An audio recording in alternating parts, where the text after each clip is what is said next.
अल्हम्दुलिल्लाहि रब्बिल आलमीन वस्सलातु वस्सलामु अला अशरफिल अंबिया वल मुरसलीन व अला आलिहि तय्यबीन व अस्हाबिहि ताहिरीन अम्मा बअदु फअऊज़ु बिल्लाहि मिनश शैतानिर रजीम बिस्मिल्लाहिर रहमानिर रहीम अफ़हसिबतुम अन्नमा ख़लक़नाकुम अबसन व अन्नकुम इलैना ला तुरजऊन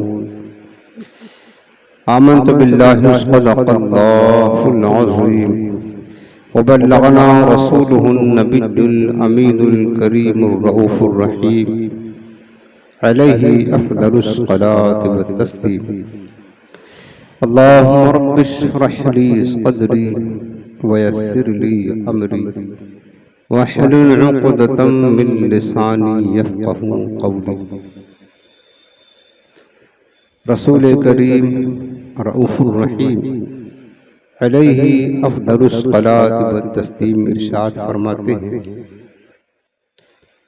जिसने मुझ पर 3 मरतबा सुबह दिन में और 3 मरतबा रात को दुरूद पाक पढ़ा, अल्लाह ताला पर यह हक है कि अल्लाह ताला उसके उस दिन और उस रात के गुनाहों को माफ़ फरमा दे। सुभान अल्लाह। आज ये निहायत ही मोहब्बत के साथ दिल लगाकर गुंबद खज़रा का पुरनूर तसव्वुर अपने ज़हन व फिक्र में बसाकर आँखों को बंद करके सरों को झुकाकर निहायत ही ताज़ीम व अदब के साथ रहमत आलम सल्लल्लाहु अलैहि वसल्लम की बारगाह में दुरूद व सलाम का नजराना पेश करें। अल्लाहुम्मा सल्लि अला सय्यिदिना व शफीइना व करीमिना व नबिय्यिना व मौलाना मुहम्मदिन व अला आलिहि व सहबिहि व बारिक वसल्लम।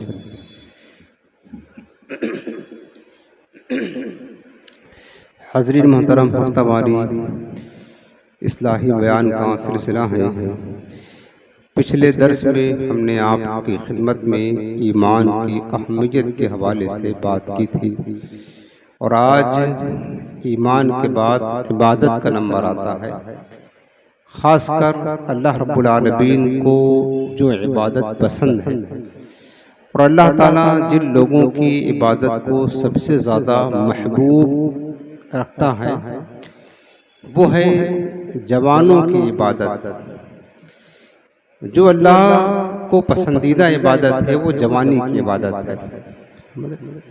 जब इंसान ताकतवर होता है, जब इंसान के अंदर कुव्वत होती है और हर तरफ से शहवात का गलबा होता है, दुनिया उसकी तरफ माइल होती है और जवानों के अंदर एक उमंग होती है, फिर भी जवान अल्लाह की इबादत में सरशार हो जाए और अल्लाह की मोहब्बत में सरशार हो जाए, अल्लाह रब्बुल आलमीन ऐसे जवान से बहुत मोहब्बत करता है। हदीस पाक में मेरे आका करीम फरमाते हैं, इन्नल्लाह युहिब्बुश्शाब अत्ताइबा। आका फरमाते हैं कि अल्लाह ताला तौबा करने वाले जवान से मोहब्बत फरमाता है। चूँकि कुरान अज़ीम का भी ये उस्लूब है, आप कुरान पढ़ेंगे अल्लाह रब्बुल आलमीन ने जहाँ पर तस्करा फरमाया ईमान का, इन्नल्लज़ीना आमनू, बेशक वो लोग जो ईमान लाए, उसके बाद फ़ौरन फरमाया वामिलुस्सालिहात, ईमान के बाद नेक अमाल करने की तरगीब खुद कुरान अज़ीम में अल्लाह पाक ने इरशाद फरमाई। ऐसा नहीं कि ईमान ला करके बस बैठ जाओ, जो मर्जी चाहे करो, अमल करो ना करो, ऐसा नहीं। ईमान के बाद अमल सालिह बे इंतहा जरूरी है और अमल सालिह में सबसे बड़ा मकाम वो इबादत और बंदगी का है। इसलिए आज हमने सोचा कि ईमान की अहमियत को समझने के बाद अब अपनी इबादत की अहमियत को भी समझें और ख़ास कर चूँकि इस महफिल में ज़्यादातर जवानों से हमारा खिताब होता है, इसलिए मैंने सोचा कि और जवान भी दूर हैं आज इबादत से, अल्लाह के ज़िक्र से दूर है आखिरत और अपने कब्र की तैयारी से दूर हैं, दीन से दूर हैं, गफलत का शिकार हैं। मुनासिब ही समझा कि कुछ जवानी की इबादत की फजीलत और अहमियत को बता दिया जाए, ताकि हमारे अंदर इबादत करने का शौक़, उसकी रग़बत और इबादत करने की मोहब्बत पैदा हो। अल्लाह रब्बुल आलमीन ने कुरान अज़ीम में इरशाद फरमाया है कि जवानी की जो अल्लाह ने बहारें दी है ना, अल्लाह ताला का हम पर किस कदर एहसान है। फरमाया लक़द ख़लक़नल इंसाना फ़ी अहसनि तक़वीम। अल्लाह पाक ने फरमाया कि यकीनन हमने इंसान को सबसे अच्छी सूरत में पैदा फरमाया। इंसान को सबसे अच्छी शक्ल सूरत अल्लाह ने अता फरमाई। और जवानी की जो शक्ल सूरत होती है ना, कि बहुत खूबसूरत होती है। अल्लाह ने ये हम पर एहसान फरमाया। और फिर फरमाया कि अफ़ा हसिबतुम अन्नमा खलक़नाकुम अबसा व अन्नकुम इलैना ला तुरजऊन। फरमाया ऐ लोगों, क्या तुमने ये गुमान कर रखा है कि हमने तुमको अबस और बेकार पैदा कर दिया है, फजूल पैदा कर दिया है, कोई मकसद नहीं तुम्हारी जिंदगी का, क्यों पैदा किया गया? अल्लाह ने फरमाया क्या तुमने ये समझ रखा है कि हमने तुमको अबस यानी बेकार, फजूल यूं ही पैदा कर दिया। व अन्नकुम इलैना ला तुरजऊन, और तुमने ये समझ रखा है कि क्या तुम हमारी तरफ पलट करके नहीं आओगे? ऐसा नहीं है। अगर तुमने ये समझ रखा है कि हम बेकार पैदा हुए हैं, लहव व लईब के लिए पैदा हुए हैं, खीर कूद के लिए पैदा हुए हैं, दुनिया का मालो ज़र जमा करने के लिए पैदा हुए हैं, दुनिया की लज्जात व ख्वाहिशात में मस्त होने के लिए पैदा हुए हैं, तो ये तुम्हारा समझना बेकार है। ऐसा नहीं है, बल्कि अल्लाह ने फरमाया हमने तुम्हें यकीनन किसी अजीम मकसद के लिए पैदा किया, किसी अजीम मकसद के लिए। दुनिया में इंसान कोई काम करता है ना, उसके पीछे कोई ना कोई मकसद जरूर होता है, यूं ही नहीं करता है, कोई ना कोई मकसद। एक छोटा सा मकान बनाते हैं, उसके पीछे बहुत बड़ा मकसद होता है कि जिंदगी यहाँ गुजारनी है। दुकान खरीदते हैं, मकसद होता है जरिए माश तैयार करना, कुछ ना कुछ तो मकसद होता है।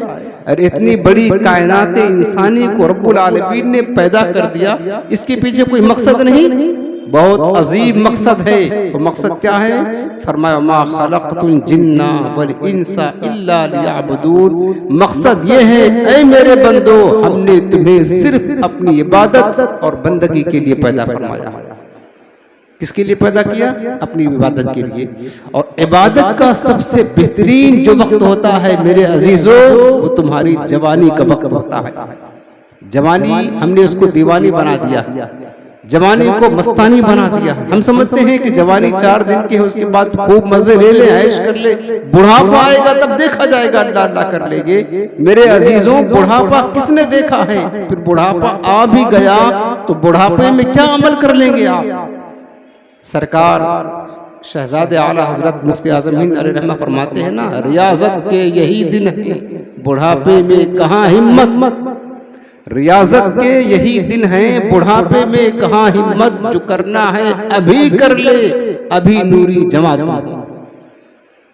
आप इस्लाम की तारीख पढ़ेंगे तो जितने बड़े बड़े कारनामे तारीख इस्लामी में जो है ना रूनुमा हुए हैं, वो सब जवानों के खाते में आता है। ज्यादातर अजीम जो कारनामे की हैं, फुतूहात जो की है ना, वो जवानों ने की है। तो जवानी की अपनी एक अहमियत है। तो आज हमें यही बात समझनी है कि मेरे प्यारे, कि जवानी की जो लज्जतें हैं ना, और ये बहुत ज्यादा है, लेकिन हमें जवानी किस काम में लगानी है, जवानी में क्या करना है और हम क्या कर रहे हैं, इस पर हमें गौर फिक्र करना है। खुदा की कसम, जवानी बहुत बड़ी नेमत है, बहुत बड़ी नेमत है। और ये नेमत एक बार चली गई ना, फिर हमेशा के लिए चली गई, कभी लौट कर नहीं आएगी। सारी जिंदगी आप तरस जाएंगे, काश जवानी लौट कर आ जाती, फिर जवानी नहीं लौट कर आएगी। यही तो 2 चीज, एक मौत है, एक जवानी। बुढ़ापा आ गया, जवानी खत्म हो गई, अब इसका इलाज नहीं है कि लाख इंसान तरक्की कर ले जाए कि जवानी फिर से लौटा दे, जवानी लौट कर आती नहीं। लिहाजा अल्लाह ने आज तुम्हें मौका दिया है, जवानी की बहारें दी हैं, ताकत दिया है, कुव्वत दिया है, तुम्हारे सुनने की ताकत, देखने की ताकत, चलने की ताकत और बोलने की ताकत, हर ताकत है। इसको इस्तेमाल करो, अपने रब की इताअत में इस्तेमाल करो, अपने रब्बे करीम की इबादत में इस्तेमाल करो, ताकि इस जवानी की नेमत पर अल्लाह का शुक्र भी होता रहे और अल्लाह की इबादत और बंदगी भी होती रहे। समझ रहे ना, जवानी को हम यूं जाया ना करें। और एक बात ये भी याद रखना, हम वैसे तो जो अमल दुनिया में करते हैं हर एक के बारे में क़यामत के दिन पूछा जाएगा, लेकिन जवानी के बारे में खास कर हदीस पाक में है अल्लाह रब्बुल आलमीन जवानों से सेहत और जवानी के बारे में क़यामत के दिन जरूर सवाल फरमाएगा। सुनन तिरमिज़ी अबवाब तफसीर की रिवायत हजरत अबू हुरैरा रज़ियल्लाहु अन्हु रिवायत करते हैं, क़ाल रसूलुल्लाह सल्लल्लाहु अलैहि वसल्लम इन्न अव्वल मा युसअलु अन्हु यौमल क़यामति यानिल अब्दु मिनन नईम अन युक़ाल लहू अलम नुसह लका जिस्मका व नरवीका मिनल माइल बारिद। मेरे आका करीम ने फरमाया कि क़यामत के दिन सबसे पहले बंदे से जिस बात का सवाल किया जाएगा, एक रिवायत में एक नमाज का हिसाब नमाज का होगा। सबसे पहले सवाल जो किया जाएगा जिन नेमतों के बारे में, मेरे आका फरमाते हैं कि अल्लाह रब्बुल आलमीन फरमाएगा, ऐ मेरे बंदे, क्या हमने तेरे जिस्म को सेहतमंदी नहीं अता की थी? तुझे सेहत दिया था, कुव्वत दिया था, ताकत दिया था, तुझे अच्छा बनाया था और सबसे बेहतरीन सूरत तुझे अता फरमाई थी, वरना रबी का मिनल माइल बारिद, और तुझे पीने के लिए ठंडा पानी भी दिया था। बताओ, ये जो नेमत हमने तुझे सेहत की नेमत दी थी, जवानी की नेमत दी थी, तुमने इस नेमत का हक कहाँ तक अदा किया? सबसे पहला सवाल किया जाएगा क़यामत के दिन। मेरे अजीजों, उस वक़्त क्या हम अल्लाह को यह जवाब देंगे कि मौला तूने जवानी दी, अपने दोस्तों के साथ चौकों में बैठ करके 3-3 बजे रात तक वहां हमने ज़ाय कर दी, हमने सिर्फ दुनिया की तालीम हासिल करने में जवानी लगा दी, ये जवाब देंगे? हमने सिर्फ अपनी दुकान और चलाने में वक्त लगा दिया, हमने सिर्फ फिल्में ड्रामे देखने में, गाने बाजे सुनने में और दुनिया की लहव लड़ी में मशगूल होकर के जवानी गुजार दी? क्या ये जवाब देंगे अल्लाह ताला को? नहीं। अगर ये काम किया होगा तो बताओ जवाब क्या देंगे? लेकिन काश आपने अपनी जवानी को अल्लाह की इबादत में सर्व किया होगा तो रब्बुल आलमीन तो यूं तो सब जानता है, लेकिन उस वक्त आपके पास जवाब होगा, मौला तूने हमें जवानी की नेमत दी थी, हमने उस जवानी को तेरी इबादत में लगाया था, तेरे दीन की खिदमत में हमने लगाया था। अल्लाह, हमने वो जवानी तेरे जिक्र में सर्फ किया था, तेरे महबूब की बारगाह में दुरूद पाक पढ़ने में लगाया था, कुरान की तालीम हासिल करने में लगाया था, कुरान की तिलावत करने में लगाया था। जब आप नेक आमाल में जवानी को गुजारेंगे उस वक्त फिर जवाब बनेगा, हाँ मौला हमने तेरी इबादत और बंदगी की थी उस जवानी से। हदीस पाक एक और सुने, मिशकात शरीफ किताबुल रिक़ा की हदीस पाक, मेरे आका करीम साहब इरशाद फरमाते हैं, और हदीस आपने 12 सुना होगा, फिर सुन ले, नसीहत है इसमें। हुजूर फरमाते इग़तनिब खमसन क़ब्ल खमसिन, सरकार फरमाते कि 5 चीजों से पहले गनीमत जानो। यही गनीमत तब नहीं जानते, यही चीज समझने के हमारे अंदर कुव्वत खत्म हो गई। फरमाया कि 5 चीजों से पहले गनीमत जानो, शबाबका क़ब्ल हरमिका। मेरे आका फरमाते अपनी जवानी को बुढ़ापे से पहले गनीमत जानो। समझ रहे? आज जवानी की बहारें हैं, आज तुम्हारे पास इबादत करने का वक्त है, जैसे मर्जी चाहे कर लो। कल जब बुढ़ापा आएगा, कर जवानी में इबादत काहिली अच्छी नहीं। जब बुढ़ापा आएगा तो बात कुछ बनती नहीं, आप चाहोगे भी सजदा करना तुम नहीं कर सकोगे। बुढ़ापा आएगा तो चाहोगे भी कुरान पढ़ना, सजदा करना, दीन की खिदमत करना, तो बुढ़ापा इतना परेशान करेगा नहीं कर सकोगे। और हमारे पास इस बात की भी गारंटी नहीं है कि बुढ़ापा आए या ना आए, हम जवानी में चले जाए मुल्क आदम, जवानी में हमारी मौत हो जाए तो फिर कब बुढ़ापा का इंतजार क्या है, ये तो सोचे। आका फरमाते हैं 5 चीजों से पहले गनीमत जानो, शबाबका क़ब्ल हरमिका। पहली चीज अपनी जवानी को अपने बुढ़ापा से पहले गनीमत जानो। जवानी के बहारे हैं, इसको अल्लाह की इताअत में, अल्लाह की इबादत में सर्फ कर दो। वसीहत का कबला सुक़्म का, और अपनी सेहत को बीमारी से पहले गनीमत जानो। आज सेहत के जाम में तुम्हारे पास जो मर्जी चाहे इबादत कर लो, अल्लाह की इताअत कर लो, जिक्र कर लो, कुरान पढ़ लो, दीन की खिदमत कर लो, नेक अमाल कर लो।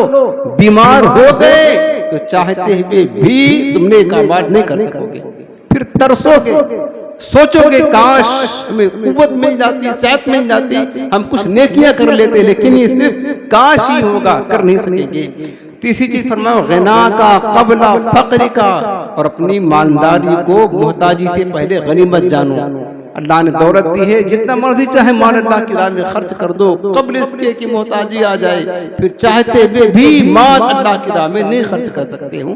वह फराग़ का कबला शुग़्ल का, और तुम्हारे फुर्सत के लम्हात हैं उसको मशगूलियत से पहले गनीमत जानो। आज अगर तुम्हारे पास मौका है नेक अमाल कर लो, आने वाला दिन तुम्हारे लिए मसरूफियत का दिन होगा, उस दिन चाहने के बावजूद भी नहीं कर सकते हो। और आखिरी बात फरमाया हुआ हयात का कबला मौत का, आका फरमाते अपनी जिंदगी को मरने से पहले गनीमत समझ लो। मरने के बाद तो कोई चारा ही नहीं रहेगा, कोई चांस नहीं रहेगा नेक अमाल करने का। लिहाजा मेरे अजीजों, हमें चाहिए कि हम इस हदीस पाक को अपने ज़हन में नक्श कर ले। जो लम्हात आज हमको मिले हैं नेक अमाल करने के, हो सकता है ये लम्हात, ये अय्याम, ये वक्त हमें कल ना मिले। लिहाजा कल करने की बजाय आज ही नेक अमाल करके अपने रब को राजी कर ले। उसके बाद जवानी की इबादत के बारे में कह रहा था, अल्लाह रब्बुल आलमीन को कितनी पसंद है, कितनी पसंद है। अल्लामा इब्न रजब हम्बली रहमतुल्लाह ताला अलैह जवानी में इबादत के बारे में फरमाते हैं कि जिसने अल्लाह ताला को उस वक्त याद रखा जब वो जवान और ताकतवर था, अल्लाह को याद किया, भूला नहीं, दुनिया की लज्जतों में मसरूफ होकर के अल्लाह की याद से गाफिल न हुआ। जवानी की बहारें थी, दोस्त उसको खींचते थे दुनियावी लज्जतों की तरफ, लेकिन फिर भी पलट कर आता अल्लाह का जिक्र करता, कुरान पढ़ता था, कुरान का इल्म सीखता था, जिक्रुल्लाह की महफिल में बैठता था, अहलुल्लाह की सोहबत में रहा करता था, नेक अमाल में लगा रहता था। फरमाते जिसने अल्लाह ताला को उस वक्त याद रखा जब वो जवान और ताकतवर था, तो अल्लाह ताला उस वक्त उसे याद रखेगा जब वो बूढ़ा और कमजोर हो जाएगा, और उसे बुढ़ापे में भी अच्छी कुव्वत, समाअत, बसारत और ज़हानत अता फरमाएगा। यानी अगर बंदा जवानी में अल्लाह की इताअत किया है, अल्लाह का जिक्र किया है, बुढ़ापा आएगा तो जवानी में इबादत की बरकत के मिलेगी, बुढ़ापे में अल्लाह बुढ़ापे में भी तुम्हें कुव्वत देगा इबादत करने का, अल्लाह ताला तुम्हें ज़हानत देगा, अल्लाह तुम्हें ताकत देगा, अल्लाह तुम्हें बसारत देगा, आंखों की रोशनी देगा। जवानी की इबादत की बरकतें तुम्हें बुढ़ापे तक काम आएंगी, उस वक्त भी तुम्हारी सेहत सलामत और क्या कहते बेहतर रहेगी। और अल्लामा हजरत अबू तज्जिब अत्तिबरी रहमतुल्लाह ताला अलैह बुजुर्ग गुजरे हैं, 100 बरस की उम्र पाई आपने, 100 बरस की उम्र पाई, लेकिन आप जिस्मानी और ज़हनी लिहाज से बहुत ताकतवर थे, जिस्म भी ताकतवर था और जहन भी कुव्वत वाला था, वरना 60 बरस के बाद इंसान सठिया जाता है, आपको पता है, फिर वो बच्चों की तरह हरकतें करता है। लेकिन जिसने अपनी जवानी अल्लाह की इताअत में गुजारी है, बुढ़ापा आने के बाद ये सठियाहटपन नहीं आता है उसके अंदर, अल्लाह उसे जवानी की कुव्वत बुढ़ापे में अता करता है, जवानी की इबादत की बरकत से। अल्लामा अबू तज्जिब अत्तिबरी रहमतुल्लाह अलैह 100 बरस की उम्र होने के बावजूद भी जिस्म भी ताकतवर था और उनका जहन भी ताकतवर था। तो किसी ने आपसे सेहत का राज पूछा कि बुढ़ापे में इंसान का हाल क्या होता है, जिस्मानी कुव्वत जवाब दे देती है, जहन भी कमजोर हो जाता है और इंसान भूलता बहुत है। तो फरमाते हैं, जवाब क्या देते हैं, मैंने जवानी में अपने जिस्म को गुनाहों से महफूज रखा और आज जब बूढ़ा हो गया हूं तो अल्लाह पाक ने मेरे लिए ताकत और सेहत बाकी रखी है। ये जो सेहत का राज है ना बुढ़ापे में, इसकी वजह यह है कि जब मैं जवान था तो अपने जिस्म को गुनाहों से बचा कर रखता था, तो अल्लाह ने उसका सिला ये दिया कि बुढ़ापा आ गया, अल्लाह ने मेरी सेहत को कायम रखा है, मेरी ताकत को अल्लाह ने बाकी रखा है, ये जवानी की बहार है। उसके बरअक्स हजरत जुनैद बगदादी रज़ियल्लाहु ताला अन्हु ने एक बूढ़े को देखा, को भीख मांग रहा है, तो आपने फरमाया कि जवानी में इस बंदे ने अल्लाह ताला के हुकूक को ज़ाय किए और अपनी जवानी गुनाह में बर्बाद की, तो अल्लाह पाक ने बुढ़ापे में उसकी ताकत को ज़ाय कर दिया। हमने कई बूढ़ों को ऐसे देखा है, आपने भी देखा होगा। अरे साल साल भर तक, कई साल तक बुढ़ापे की वजह से वो बिस्तर पर उनकी जिस्म बाजों का सड़ जाते हैं, और बाजों का ऐसा भी नजारा होता है अल्लाह की पनाह उनके जिस्म में कीड़े पड़ जाते हैं बीमारी की वजह से, रूह नहीं निकलती है, और न उनको फिर वालिदैन उनकी औलाद भी उनसे नफरत करने लगती है, और सब दुआएं मांगते हैं, दूसरों से भी दुआएं करते हैं, अल्लाह इन्हें तो मौत दे दे। ये जिल्लत की जो बुढ़ापा आता जिल्लत का, जरूर उसने जवानी में अल्लाह के हक को ज़ाय किया होगा। ये जुनैद बगदादी फरमाते हैं, काश अगर जवानी को अल्लाह की इताअत में गुजारा होता तो बुढ़ापे में ये नौबत न आती कि बिस्तर पर पड़े पड़े घर वाले भी घबरा गए, सब दुआएं कर रहे हैं इस बूढ़े को अल्लाह तो मौत दे दे, और बिस्तर पर नापाकी करते हुए घर वाले भी तंग हो गए।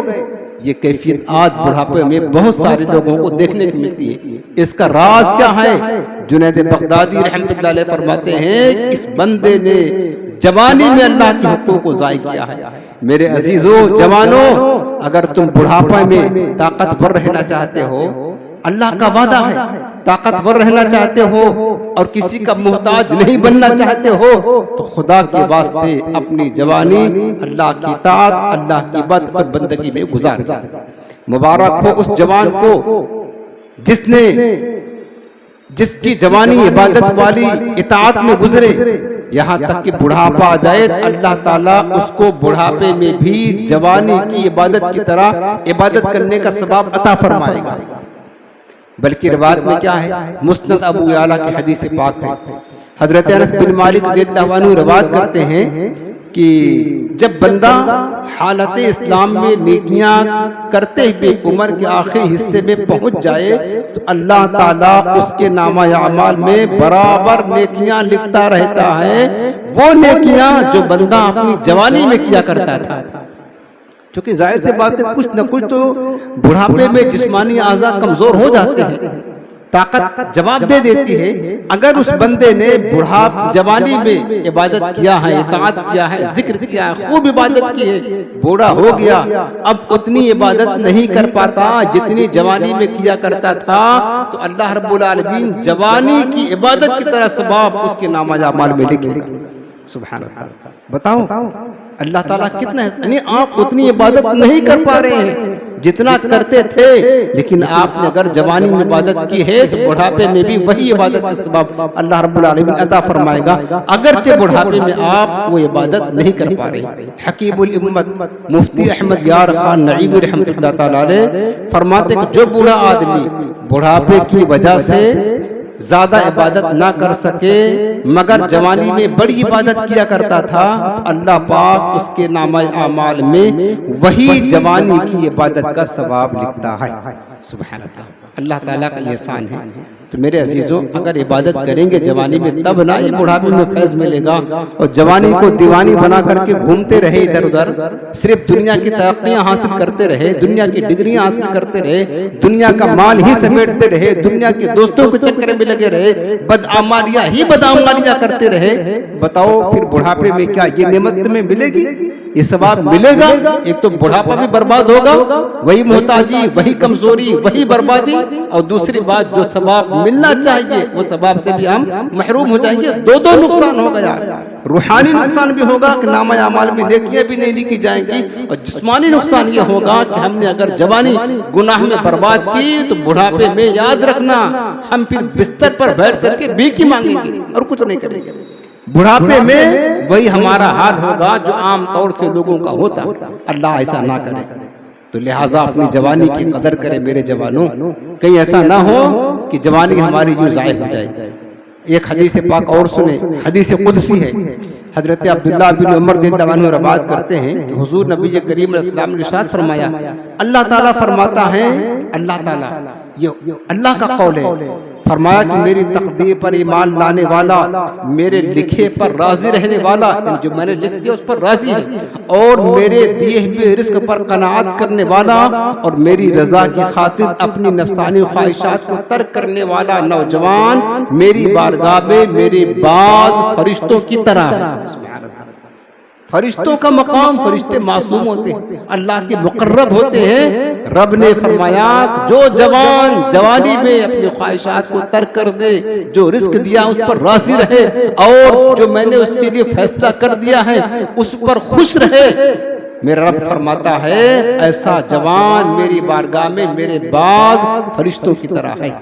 हिल्यतुल औलिया में हजरत अब्दुल्ला बिन उमर रज़ियल्लाहु अन्हु से रवायत है, हुजूर नबी करीम सल्लल्लाहु अलैहि वसल्लम फरमाते हैं अल्लाह ताला ऐसे शख्स से मोहब्बत फरमाता है जिसने अपनी जवानी को इताअत खुदाबंदी के लिए वक्फ कर दिया है।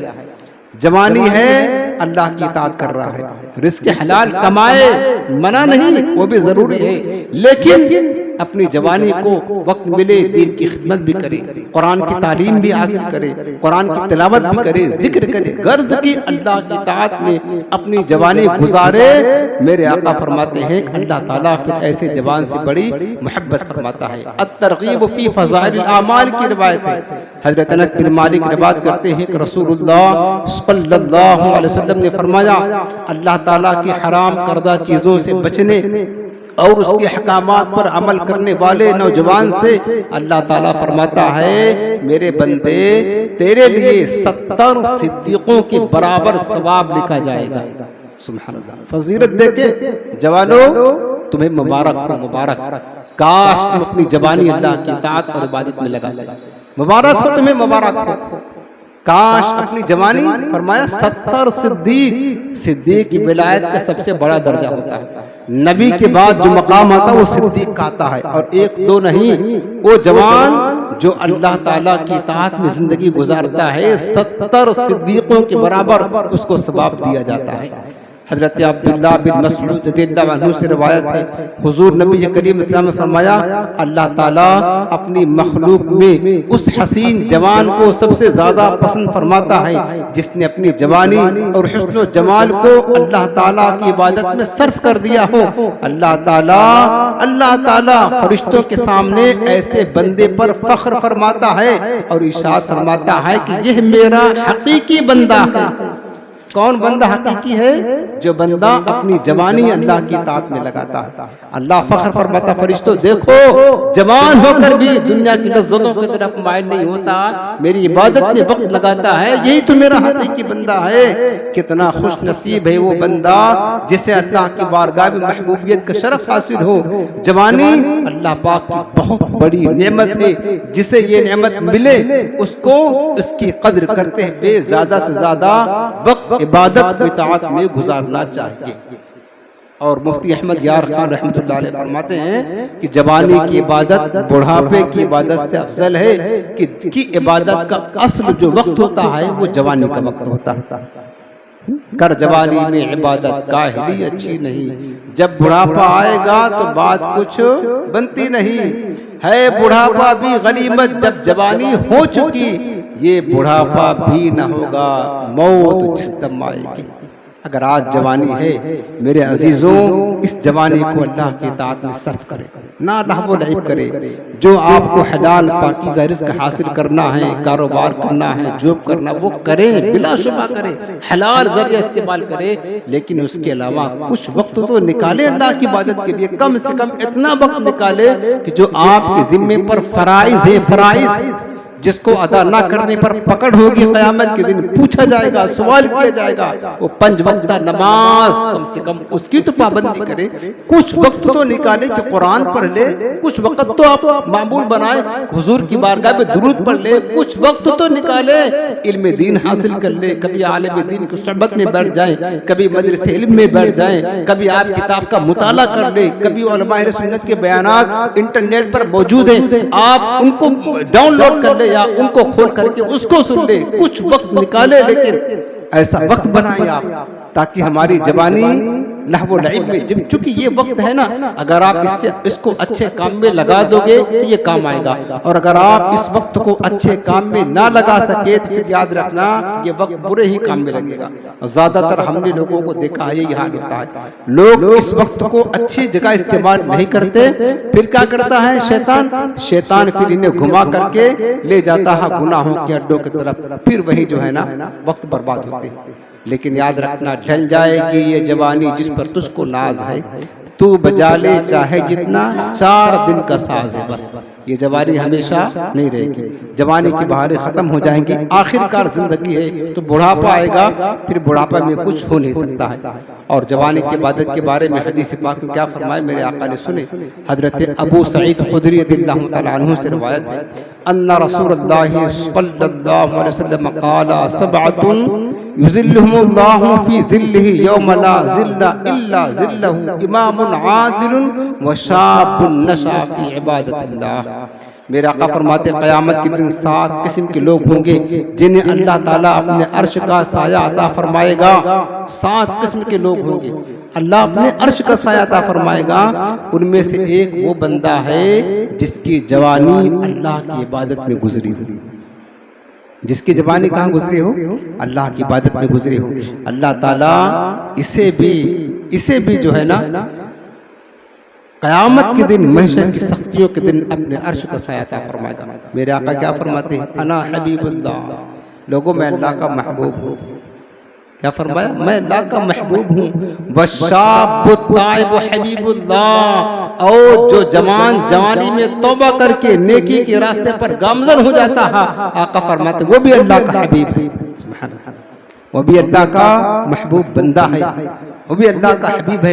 एक रिवायत में ये है 1000 बूढ़ों की तौबा करने से अल्लाह ताला को एक जवान की तौबा ज्यादा महबूब है। 1000 बूढ़ों के तौबा करने से ज्यादा पसंदीदा अल्लाह रब्बुल आलमीन को एक जवान की तौबा है। जवानी की तौबा अल्लाह ताला को बहुत पसंद है मेरे अजीजों। लेकिन जवानी मस्ती का नाम नहीं, जवानी आवारगी का नाम नहीं, ख्वाहिशात की तकमील का नाम जवानी नहीं, बल्कि मुसल्ले पर बैठ कर रब के हुजूर आंसू बहाने का नाम जवानी है।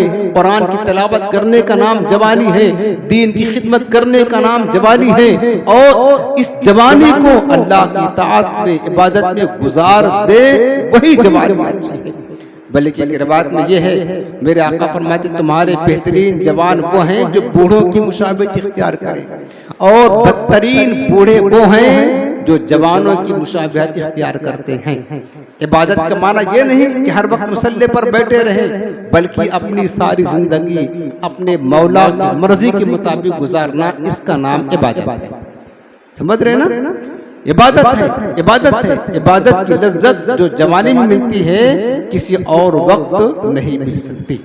और दूसरी बात यह है, खास कर हदीस पाक में जो बात आई है ना, वो ये है कि क़यामत के दिन अल्लाह ताला इस जवानी के बारे में हमसे पूछेगा। जवानी के बारे में, सारी नेमतों के बारे में सवाल होगा। एक हदीस पाक में मेरे आका फरमाते हैं कि ला तज़ूलु क़दमा अब्दिन हत्ता युसअल अन खम्सिन। क़यामत का दिन होगा, महशर के मैदान पर लोग खड़े होंगे तो किसी बंदे का कदम उस वक्त तक हटने ना पाएगा जब तक कि उससे 5 सवालात न कर लिए जाए। 5 सवालों के बारे में उससे पूछा जाएगा। क्या पूछा जाएगा? अन उम्रिही फीमा अफनाहु। सबसे पहले सवाल होगा, मेरे बंदे बता, तुझे हमने उम्र दी थी, तूने इस उम्र को कहाँ खर्च किया। और एक रिवायत में अन शबाबिही फीमा अबलाहु, उसके जवानी के बारे में सवाल होगा। खासकर इस जवानी को जो हमने दिया था, बता तूने हमारी जवानी को कहाँ सर्फ किया, कहाँ लगाया। ये सवाल होगा, जवानी के बारे में पूछा जाएगा।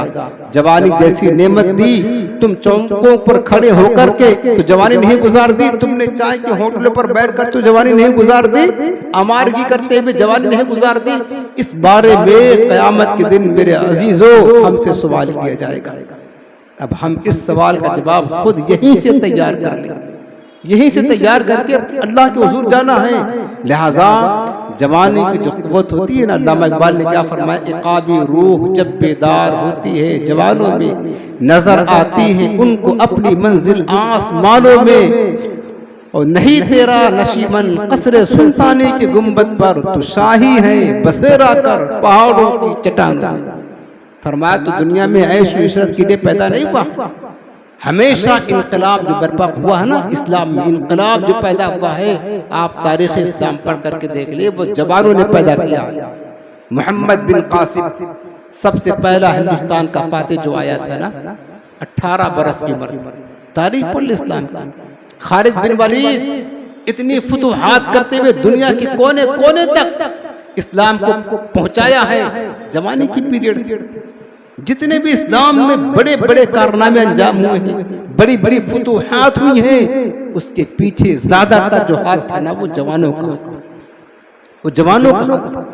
और आज भी अगर जवान खड़े हो जाएं, उठ जाएं और अपने जवानी को सही इस्तेमाल करने लग जाएं, दीन की खिदमत में लग जाएं, आज भी इनकलाब बर्पा हो सकता है। लेकिन हमारे जवानों के हाथों में अल्लाह जाने क्या हो गया है।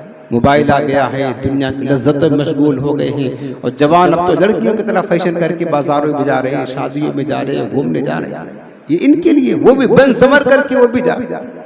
ये जवानी नहीं मेरे अजीजों, ये धोखा है, धोखा। खुदा के वास्ते अल्लाह ने ये नेमत दी है, इस नेमत का अल्लाह की बारगाह में शुक्र अदा करते हुए जवानी को अपने सही इस्तेमाल करे। सही जवानी की तौबा अल्लाह पाक को इससे ज्यादा पसंद है कि जवानी में हर तरफ शहवात और लज्जात से जो है ना, शहवात और लज्जात से लुत्फ उठाने और उनकी तरफ रग़बत पैदा होने की उम्र होती है। और ये ऐसा वक्त होता है कि दुनिया इस जवान की तरफ मुतवज्जे होती है। इसके बावजूद महज जवान बंदा अल्लाह की रजा की खातिर वो इन तमाम चीजों को तर्क कर देता है, तो ये बंदा अल्लाह का महबूब बंदा बन जाता है। और इमाम गज़ाली रहमतुल्लाह ताला अलैह क्या फरमाते हैं, मुकाशिफतुल क़ुलूब में लिखते हैं, हजरत मंसूर बिन अम्मार रहमतुल्लाह अलैह ने एक नौजवान को नसीहत करते हुए फरमाया, ऐ नौजवान, तुझे तेरी जवानी धोखे में न डाले। कितने ही जवान ऐसे थे जिन्होंने तौबा को मुअख्खर किया, बाद में तौबा करेंगे, जुम्मा को करेंगे, रमजान में करेंगे, शादी हो जाए करेंगे, और क्या कहते हैं बच्चे हो जाए फिर करेंगे, ये कर ले, तौबा को टाल मटोल करते रहे और अपनी उम्मीदों को तवील कर दिया, मौत को भुला दिया और कहते रहे कल तौबा कर लेंगे, ये परसों तौबा कर लेंगे। यहाँ तक कि इसी गफलत में मलकुल मौत आ गए और वो गाफिल अंधेरी कब्र में जाकर के सो गए। न उन्हें माल ने काम दिया और न किसी और ने काम दिया। यौम ला यन्फ़उ मालुन वला बनून, अल्लाह फरमाता जिस दिन न कोई माल काम आएगा न कोई औलाद काम आएगी। हुआ हमने भी अपने हाथों से कितने जवानों को सिपुर्द खाक किया होगा, पता है। अब मैं एक आध दो वाक़या आपको सुना करके बात खत्म करता हूँ मेरे प्यारे, कि जवानी हमारे बहुत सारे जवान गुजरे, करना क्या चाहिए हमें। हमारे जवानों ने हमारे साथ मिसाल कायम की है। जवानी कहाँ लगाना चाहिए, अल्लाह की मोहब्बत में, अल्लाह की खशियत में, अल्लाह की इबादत में, अल्लाह की इताअत में, अल्लाह की बंदगी में। नेक अमाल कर ले जवानी में, नेक अमाल कर ले, बुढ़ापा आएगा बहुत पछताएंगे, फिर पछताने से कुछ ना होगा। वाक़या बड़ा दिलचस्प है और बड़ा इबरत का वाला वाक़या है। वाक़या ये है कि एक बहुत बड़े मुहद्दिस थे, सरकार गौसे पाक के दौर के मुहद्दिस थे, अल्लामा इमाम इब्न जौज़ी रहमतुल्लाह ताला अलैह, बहुत अजीब मुहद्दिस थे इब्न जौज़ी रहमतुल्लाह ताला अलैह। तो अल्लामा इब्न जौज़ी रहमतुल्लाह अलैह फरमाते हैं कि मुझे मजदूरों की ज़रूरत थी, घर में कुछ काम कराना होता है, तो मैं बगदाद की सड़कों पर गया। काफ़ी मजदूर बैठे होते थे जो पैसा लेते थे और मजदूरी करते थे, लोगों का घर मकान वगैरह बनाते थे। फरमाते मुझे मकान वगैरह कुछ तामीर करने की ज़रूरत पेश आई, तो मैं बगदाद की सड़कों पर गया, देखा कि बहुत सारे मजदूर बैठे हुए मजदूरी करने के लिए। उन्हीं मजदूरों में एक नौजवान मजदूर भी बैठा हुआ था कि कोई आएगा मजदूरी पर लेकर जाएगा। लेकिन फरमाते वो नौजवान तो था, दुबला पतला था, मोटा ताजा नहीं, दुबला पतला था, जिस्म तो उसका दुबला पतला था। इब्ने जौज़ी कहते हैं उसके चेहरे पर, उसके पेशानी पर सजदों के अनवार चमक रहे थे, उसके चेहरे से तक़वा और तहारत के आसार जाहिर हो रहे थे, वो नेक मुत्तकी परहेज़गार लग रहा था। फरमाते मैं उसके करीब गया और कहने लगे कि बेटे तुम मजदूरी करोगे? उसने कहा हाँ मजदूरी करेंगे, इसीलिए तो बैठे। कहा ठीक है मुझे मकान बनाना है। तो उसने कहा कि हम मजदूरी तो करेंगे लेकिन हमारी कुछ शर्तें हैं, अगर वो आप मंजूर कर लेंगे तो हम आपके साथ चलेंगे। इब्न जौज़ी कहते हैं मैंने मुस्कुरा कर कहा कि बेटे शर्तें तो मालिकों की होती हैं, क्या मजदूर भी कोई शर्त रखते? कहा हाँ। कहा ठीक है फिर बयान करो तुम्हारी शर्त क्या है। वो मजदूर कहने लगा मेरी सबसे पहली शर्त तो ये है कि लोग दिन भर की मजदूरी का 4 दिरहम लेते हैं, हम 3 दिरहम लेंगे। कहा जाए ये शर्त बड़ी अच्छी है, तुम पैसा कम लोगे। कहा दूसरी शर्त ये है 3 दिरहम मजदूरी लेंगे और तुम्हारे यहाँ दिन जमाई के साथ काम करेंगे, लेकिन जैसे ही नमाज का वक्त होगा, अजान हो जाएगी, उसी वक्त सारा काम छोड़ करके पहले अल्लाह की इबादत करने जाएंगे। सुभान अल्लाह। आज ये जज्बा मुसलमानों में खत्म हो चुका है। जॉब की खातिर, दुकान की खातिर मुसलमान जुमा तक छोड़ देते, जुमा तक, अल्लाह की पनाह, नमाज तक छोड़ दिया, जमात तक छोड़ दिया कि अच्छी नौकरी नहीं मिलेगी, ये नौकरी चली जाएगी। यानी रज़्ज़ाक अल्लाह नहीं, रज़्ज़ाक बंदों को समझ रखा है। उस जवान ने कहा, इब्नुल जौज़ी, जैसे ही अजान होगी, क्या आज ये जज्बा बेदार है मुसलमानों में? नहीं है। कहा कि जैसे अजान होगी सब काम छोड़ दूंगा, कुछ नहीं सुनूंगा किसी की, सिर्फ अपने मौला की, अपने रब की बारगाह में। वहां बुलावा आ गया, फिर किसी की कोई काम नहीं। कहने लगा ठीक है, ये भी मंजूर है। कहा तीसरी शर्त ये है कि तुम्हारा सब काम करूंगा, लेकिन तुम्हारे किसी सवाल का जवाब नहीं दूंगा। अल्लामा इब्न जौज़ी कहते हैं मुझे उस जवान की ये बातें बड़ी पसंद आई। मैंने उसको तय किया और लेकर आया, काम बताया कि घर का काम, फटाफट काम करना। वो लग गया काम करने में। इब्न जौज़ी कहते हैं बज़ाहिर तो बड़ा कमजोर जवान था, लेकिन हमने ये देखा कि जो मजदूर दिन भर में जितना काम करते थे 2 घंटे में उसने काम करके रख दिया।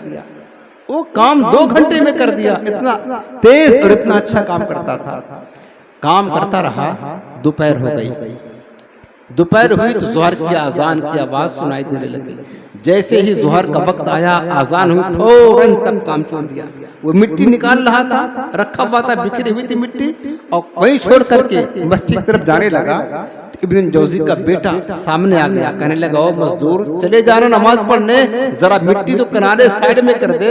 इस जवान ने कहा खामोश हो जाओ, तुम्हारे बाप से बात हो चुकी है कि जैसे ही अजान होगी फिर किसी की बात नहीं सुनूंगा, सिर्फ अपने रब की मानूंगा बस। कहा ठीक है। वो जवान चला गया, अल्लाह की इबादत किया, उसके बाद वापस आया। इब्न जौज़ी कहते मैंने कहा बेटे फिर दोपहर हो गई, भूख लगी होगी, खाना खा लो।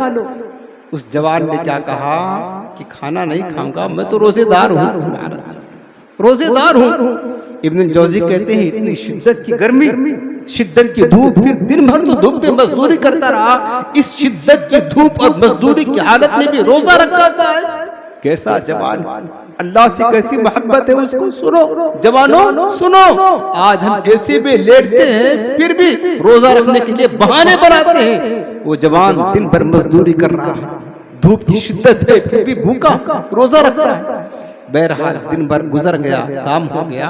शाम को जब जाने लगा, इब्न जौज़ी कहते हैं मेरे जवान, तेरा काम बड़ा पसंद आया है, जरा जाते जाते अपना नाम तो बताते जा, तू कौन है, अपना तारुफ करा दे। उस जवान ने कहा इब्न जौज़ी, आपसे हमारा मुआहदा हुआ था, तुम्हारा काम करूंगा, लेकिन तुम्हारे सवाल का जवाब नहीं दूंगा। अल्लाह वाले बेनियाज होते हैं, जिनको अल्लाह की मोहब्बत होती है ना, अल्लाह की जात पर यकीन होता, फिर वो नहीं देखते। इतना कहकर वो चला गया। अल्लामा इब्न जौज़ी कहते फिर अगला दिन आया, मैं फिर पहुंच गया, मुझे और काम करवाना था। उसी मजदूरों की मंडी में गया, देखता रहा कि सारे मजदूर तो खड़े, लेकिन वो जवान कल वाला नजर नहीं आ रहा। मैंने दीगर मजदूरों से पूछा वो कल जो जवान था वो किधर गया। तो दीगर मजदूरों ने कहा कि वो जवान जो है ना, वो हफ्ते में सिर्फ एक दिन आता है, वो भी शनिवार वाले दिन, हफ्ते वाले दिन आता है और कहता है मेरे हफ्ते भर का खर्च सिर्फ 3 दिरहम है और मैं एक दिन कमा लेता हूँ, बाकी सारा हफ्ता अल्लाह की इबादत में गुजारता हूँ, अल्लाह की इताअत में गुजारता हूँ, अल्लाह के जिक्र में गुजारता हूँ, हुजूर पर दुरूद पाक पढ़ने में गुजारता हूँ सारा हफ्ता। तो इब्न जौज़ी कहते हैं कि मैं हफ्ते वाले दिन का इंतजार करने लगा। आखिर जब हफ्ते का दिन आया, फिर मैं गया उस जवान के पास और गुज़िश्ता शर्तों पर फिर मैं उसे लेकर के आया, मजदूरी किया, चला गया। फिर आइंदा हफ्ता उसके इंतजार में रहा मैं, दूसरा हफ्ता, तीसरा हफ्ता, इसी तरह मजदूरी उससे करवाया। फरमाते एक बार और गया मैं हफ्ते वाले के दिन, तो हफ्ते वाले दिन उसके आने का दिन था, लेकिन वो नजर न आया। तो मैंने मजदूरों से पूछा कि क्या बात है, आज वो जवान नजर नहीं आता है। तो मजदूरों ने बताया कि वो जवान बहुत बीमार है, शिद्दत की मर्ज में मुब्तला है। कहते इब्न जोज़ी मैंने पूछा बताओ उसका पता किधर है, कहाँ रहता है? तो लोगों ने बताया कि वो जो बगदाद का कब्रिस्तान है, कब्रिस्तान के करीब जो गरीबों की बस्तियां हैं उसी बस्ती में उसकी झोपड़ी है, वही रहता है। इब्न जोज़ी कहते हैं मैं तलाश करते करते पहुंचा, उसके दरवाजे पर दस्तक दी, दरवाजा बंद था, अंदर से आवाज आई इब्न जोज़ी आ जाइए अंदर। कहते हैं इब्न जोज़ी जब मैं अंदर गया मैंने पूछा जवान तुझे कैसे पता मैं आ रहा हूँ? कहने लगा इब्न जोज़ी गरीब ही गरीबों का पता पूछते हैं ना, आप आ गए हैं अच्छा हुआ, अल्लाह आपको जज़ाए खैर दे, आप बैठे। इब्न जोज़ी कहते जब मैं बैठा उसके सर पर हाथ रखा तो शिद्दत के बुखार में तड़प रहा था, शिद्दत का बुखार था। तो उसने कहा इब्न जोज़ी आप आ गए हैं, मेरी एक मुश्किल है, हल कर देंगे, मेरी परेशानी दूर कर देंगे? तो इब्न जोज़ी कहते हैं हाँ बोलो तो क्या बात है? फरमाते हैं कि वो अपने जेब में हाथ डाला, 3 दिरहम निकाला और निकालने के बाद कहने लगा ये पकड़े इसको, आज रात में इंतकाल कर जाऊंगा। उस जवान क्या कहने लगा? आज रात में इंतकाल कर जाऊंगा इब्न जोज़ी, आज रात में मर जाऊंगा, कल सुबह इन 3 दिरहमों का मेरे कफन दफन का इंतजाम कर देना, इंतजाम कर देना। फिर कहने लगा दूसरे जेब में हाथ डाला, एक हीरे की अंगूठी निकाला और कहने लगा इब्न जोज़ी एक काम और कर दो, अल्लाह तुम्हारा भला करेगा, अल्लाह तुम्हें जज़ाए खैर देगा। कब वो क्या है?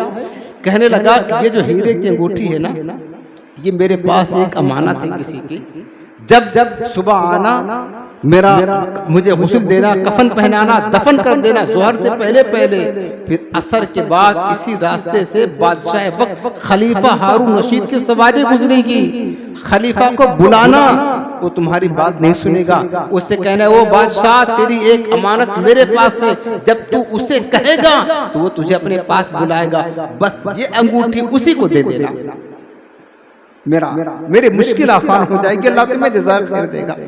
इब्न जोज़ी कहते हैं कि ठीक है मैंने वादा कर लिया, तुम्हारा काम कर दूंगा, मैंने कुछ और बात करनी चाहिए, ये नौजवान आज रुखसत हो जाएगा, मैंने कुछ चाहा कि इससे कलाम करे, कुछ नसीहत सुने, उसने हाथ जोड़ लिया। कहा इब्न जोज़ी बहुत कम रह गया, गुनाह बड़े हैं, आज रात जाना है, अल्लाह के हुजूर पहुंचना है, अल्लाह से कुछ माफी मांग लेने दे, गुनाहों को बख्शवा लेने दे, इस्तिग़फ़ार कर लेने दे, जिक्र व अज़कार कर लेने दे, बहुत कम वक्त है, आप जाएं ताकि मैं अल्लाह से अपने गुनाहों की माफी मांग लूं। इब्न जोज़ी कहते हैं बस मैं उठकर चला आया, रात हो चुकी थी, सारी दुनिया तो सो गई लेकिन मैं सारी रात जागता रहा, बेकरार रहा, क्या माजरा है, कौन है ये नौजवान, और इतनी मोहब्बत अल्लाह ताला की, ऐसी अल्लाह की मोहब्बत, कितना काबिल इंसान है।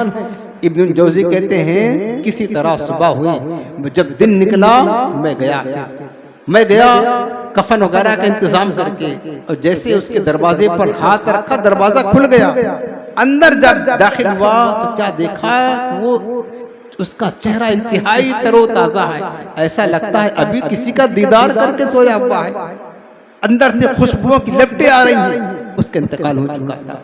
मैंने उठाया, कफन वगैरह का इंतजाम किया, जनाजा तैयार किया, और जब जनाजा तैयार किया, जब जनाजा लेकर के दो चंद लोगों को बुलाया, जब जनाजा लेकर के बाहर निकला तो क्या देखता हूँ मखलूक खुदा को इधर से आ रहा, को उधर से आ रहा, ना जाने कहां से अल्लाह के बंदे जमा हो गए उसके जनाजे में शरीक होने के लिए, उसके जनाजे में शरीक होने के लिए।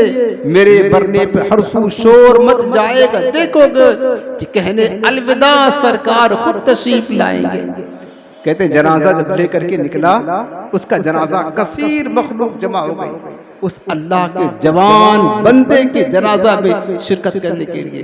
बहरहाल मैंने उसको एक बगदाद के कब्रिस्तान में दफन कर दिया। शाम होने का इंतजार करने लगा। अब शाम हुई, असर का वक्त हुआ तो खलीफा हारून रशीद के सवारी गुजरे उधर से। मैंने उसे आवाज दिया, उसने मेरी बात न मानी। मैंने कहा वो बादशाह तेरी एक अमानत मेरे पास है। फिर वो खड़ा हो गया, मुझे बुलाया, मैंने ये अंगूठी उसको दे दी, उस बादशाह को दे दी। तो बादशाह ने पूछा, ऐ इब्न जोज़ी अंगूठी वाला कहाँ है? तो कहने लगे कि अंगूठी वाला तो आज रात इंतकाल कर गया। जैसे ही सुना कि अंगूठी देने वाला इंतकाल कर गया, बादशाह चीखे मार मार करके रोने लगा। चीखे मार मार कर, और कहने लगा इब्न जौजी उसकी कब्र कहाँ है, मुझे उसकी कब्र के पास लेकर के चलो। वो उसके कब्र के पास लेकर आए। वो बादशाह उस नौजवान की कब्र पर लेट गया और मिट्टी डालने लगा सर पर, और ज़ारो कतार रोने लगा। इब्न जौजी कहते बादशाह दिल फटा जा रहा है, ये तो बता, न तूने बताया न इस जवान ने बताया, ये कौन है तेरा।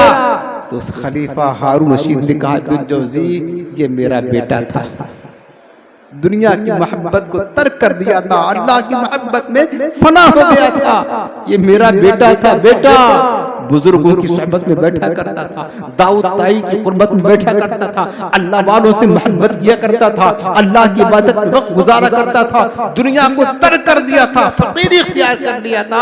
ये मेरा बेटा था। सलाम उस पर जिसने बादशाही में फकीरी की, सलाम उस पर जिसने लोगों की दस्तगीरी की, ये मेरा बेटा था। तो इब्न जौजी कहते हैं बादशाह तू बादशाह, तेरा बेटा ये फकीर। कहा ये मुझसे कहा करता था अब्बा जान ये दुनिया की नेमतें, ये दौलत, ये सल्तनत, ये हुकूमत इतना इकट्ठा कर लिए हैं, बताओ हिसाब कैसे दोगे, हिसाब कैसे दोगे। माँ से कहता था माँ ये जेवरात, सोने चांदी, ये महलात, ये सब का हिसाब कैसे देना है। मैं समझाया करता था बेटा मैं हुकूमत पर इसलिए बैठा हूँ, अगर हट जाऊंगा तो जालिम काबिज आ जाएंगे, इंसाफ करने के लिए बैठा हूँ, और बाकी हुकूमत की कोई जरूरत हमें नहीं है। लेकिन हमें समझाया करता था, और मेरा बेटा मुझे नसीहत करता था अब्बा अल्लाह की इताअत करो, वही काम आने वाली है। मेरे अजीजों अगर जवानी गुजारना है तो इस अंदाज में जवानी गुजारो, अल्लाह की इताअत हो, इबादत हो, अल्लाह की बंदगी हो। लेकिन नहीं, हमारे जवानों को दुनिया की मोहब्बत का नशा चढ़ा, नशा यही तुझको दुन है, रहूं सबसे बाला, वो जीनत निराली, वो फैशन निराला। अरे जिया करता है क्या यूं ही मरने वाला, तुझे हुस्ने जाहिर ने धोखे में डाला, जगह जी लगाने की दुनिया नहीं है, ये इबरत की जा है तमाशा नहीं है। तुझे पहले बचपन में बरसों खिलाया, जवानी ने फिर तुझको मजनू बनाया, बुढ़ापे ने आकर फिर क्या क्या सताया, अजल तेरा कर देगी बिल्कुल सफाया, जगह जी लगाने की दुनिया नहीं है, ये इबरत की जा है तमाशा नहीं है। आखिरी नसीहत है मेरे प्यारे, रियाजत के यही दिन है, बुढ़ापे में कहाँ हिम्मत, जो करना है अभी कर लो, अभी नूरी जमा तुम हो। सब काम के लिए टाइम निकालते हो, हर काम के लिए, दुनिया की हर मसरूफियत के लिए आप वक्त निकालते हो। खुदा के वास्ते अल्लाह की इबादत के लिए टाइम निकाले, इल्म दीन हासिल करने के लिए टाइम निकाले, अल्लाह का जिक्र करने के लिए वक्त निकाले, हुजूर की बारगाह में दुरूद पढ़ने के लिए टाइम निकाले, कुरान की तिलावत करने के लिए टाइम निकाले। काश कुछ वक्त अपने महबूब करीब, अपने नबी के दीन की खिदमत के लिए निकाले, कुछ तो टाइम निकाले, हमारा हक है। जिस पैगंबर ने पत्थर खाकर, काफिरों की गालियां बर्दाश्त करके, दुश्मनों के ताने सह करके दीन ना छोड़ा, दीन को हम तक पहुंचा करके रखा है। मेरे प्यारो हमारी जिम्मेदारी बनती है, जवानों तुम्हारी जिम्मेदारी बनती है, तुम भी अपने नबी करीम की दीन को आगे बढ़ाने के लिए, हुजूर के कुरान को आगे बढ़ाने के लिए, अल्लाह की इबादत को लोगों तक पहुंचाने के लिए, अल्लाह उसके रसूल की मोहब्बत का चिराग मुसलमानों के सीनों में जलाने के लिए कुछ वक्त तुम भी निकालो, तुम भी कुर्बानी के लिए वक्त पेश करो, तुम भी जो है ना कुछ वक्त निकालो, ताकि जवानी तुम्हारी काम आ जाए।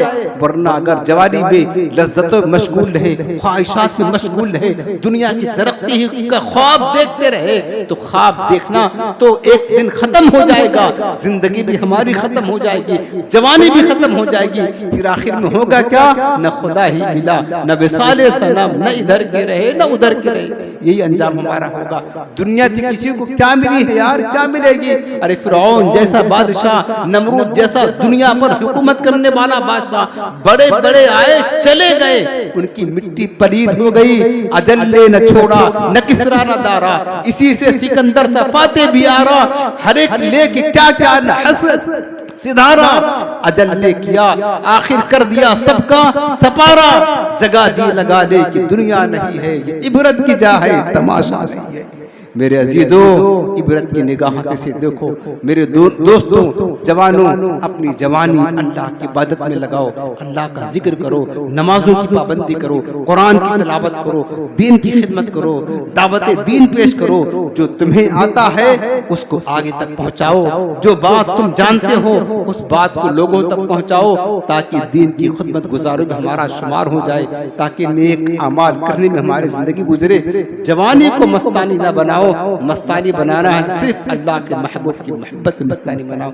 अल्लाह बस हमारे हाल जार पर रहम फरमाए और हमें जवानी में इबादत की लज्जत अता फरमाए और हमें कुरान की तिलावत करने का, दुरूद पाक पढ़ने का, जिक्र अस्कार करने का शौक अता फरमाए। अल्लाह हमें दीन की खिदमत नसीब फरमाए। आमीन बिजाह नबील करीम। अस्सलामु अलैकुम व रहमतुल्लाह। आखिर में एक वजीफा आपको अर्ज कर देता हूँ। ये वजीफा थकन दूर करने का, थकन दिन भर थकन होती है, दूर करने का रूहानी इलाज। और ये इलाज खुद ताजदार कायनात इमामुल अंबिया ने इरशाद फरमाया। सरकार इस्लाम का ये बताया हुआ वजीफा है। दिन भर इंसान काम काज में होता है, थक जाता है, रात जब बिस्तर पर लेटे आप ये वजीफा पढ़ ले सोने से पहले तो इंशाअल्लाह ताला आपके दिन भर की थकान भी दूर होगी और अल्लाह का जिक्र भी साथ होगा ना। सबसे बड़ी बात तो है कि अल्लाह का सोते से पहले अल्लाह का जिक्र करेंगे और सुन्नत भी अदा होगी। मेरे आका करीम ने ये वजीफा सज्जदा खातून जन्नत अपनी प्यारी शहजादी फातिमा ज़हरा रज़ियल्लाहु तआला अन्हा को इरशाद फरमाया था। सज्जदा खातून जन्नत हुजूर की बारगाह में ये गुलाम लेने के लिए आई थी, दिन भर काम काज करके थक जाती थी। तो मेरे आका ने फरमाया ये जो वजीफा है 33 मरतबा सुबहानल्लाह और 33 मरतबा अल्हम्दुलिल्लाह और 34 मरतबा अल्लाह अकबर, जिसको हम तस्बीह फातिमा कहते हैं, समझ रहे, 100 मरतबा हो गया। तो ये वजीफा आपको हर नमाज के बाद भी पढ़ना है।